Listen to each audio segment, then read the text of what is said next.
Rafale विमान के सौदे को लेकर एक बार फिर सियासी तूफान खड़ा हो गया है। फ्रांस की ऑनलाइन पत्रिका मीडियापार्ट ने दावा किया है कि फर्जी बिलों के जरिए सुशेन गुप्ता नाम के एक बिचौलिए को राफेल बनाने वाली कंपनी दसॉल्ट एविएशन ने यूरो में 65 करोड़ रुपए बतौर दलाली भुगतान किया गया था। पत्रिका ने इस बात पर हैरानी जताई है कि सारे दस्तावेज होने के बावजूद भारतीय जांच एजेंसियों ने कोई कार्रवाई नहीं की। रिपोर्ट के मुताबिक इसमें ऑफशोर कंपनियां, संदिग्ध अनुबंध और फेक चालान शामिल हैं। मीडियापार्ट का ये भी कहना है कि केंद्रीय जांच ब्यूरो और प्रवर्तन निदेशालय के सहयोगियों के पास अक्टूबर 2018 से सबूत हैं कि दसॉल्ट ने बिचौलिए सुशेन गुप्ता को कम से कम 65 करोड़ का सीक्रेट कमीशन भुगतान किया है। मीडियापार्ट के मुताबिक उन्होंने ये दस्तावेज 11 अक्टूबर 2018 को सीबीआई को सौंपे थे। खबरों के मुताबिक सुशेन गुप्ता को दसा ने सन 2001 से ही अपने बिचौलिए के तौर पर रखा था। इसके बाद वो वीवीआईपी चॉपर डील में भी निर्माता कंपनी अगस्ता वेस्टलैंड से जुड़ा हुआ था। मीडियापार्ट के मुताबिक घूस लेने के लिए एक भारतीय आईटी कंपनी आईटीएस को शामिल किया गया और सुशेन गुप्ता की कंपनी इंटरस्टेलर टेक्नोलॉजीज से इस कंपनी ने समझौता किया कि दसाव एविएशन और आईटीएस के बीच जो भी करार होगा उसका 40% हिस्सा इंटरस्टेलर टेक्नोलॉजीज को दिया जाएगा।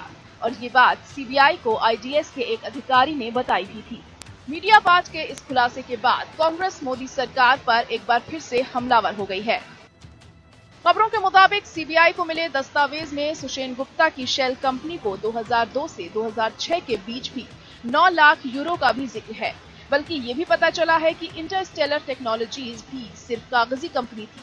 ये जानकारियां सीबीआई को सौंपे जाने से एक हफ्ते पहले ही सीबीआई में रिश्वत को लेकर एक शिकायत भी दर्ज कराई गई थी और मामला सुप्रीम कोर्ट भी गया था, लेकिन अदालत ने मामले की जांच कराने से इनकार कर दिया था। दरअसल कांग्रेस ने भी इस मामले में 21,000 करोड़ रुपए के भ्रष्टाचार का आरोप लगाया था। कांग्रेस ने सुशेन गुप्ता के पास रक्षा मंत्रालय के गोपनीय और अति संवेदनशील कागजात पहुंचने पर भी सवाल उठाया था।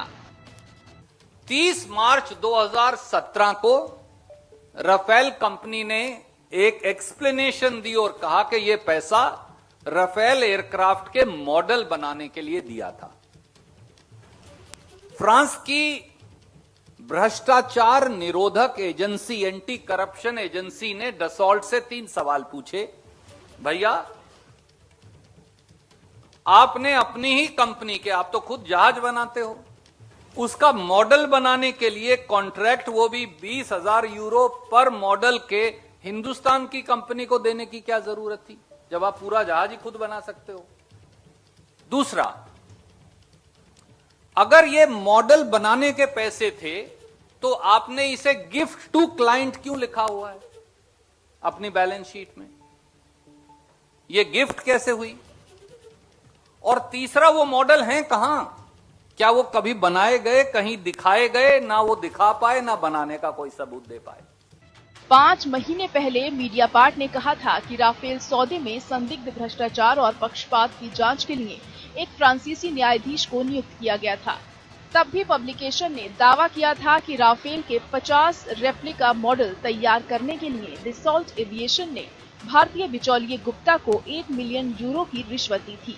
विपक्ष का कहना है कि यूपीए सरकार ने 526 करोड़ के विमान को 1670 करोड़ के दाम पर खरीदा था, जिसकी वजह से जिस पैसे से 126 विमान खरीदे जाने थे, उसमें सिर्फ 36 विमानों का सौदा किया गया।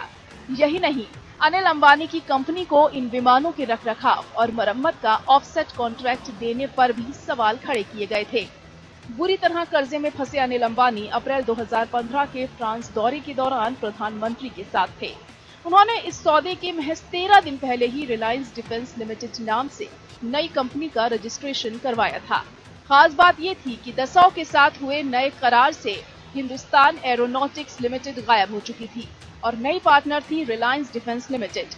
तब से विपक्ष सरकारी कंपनी HAL की कीमत पर अंबानी को आगे बढ़ाने का आरोप मोदी सरकार पर लगा रहा है।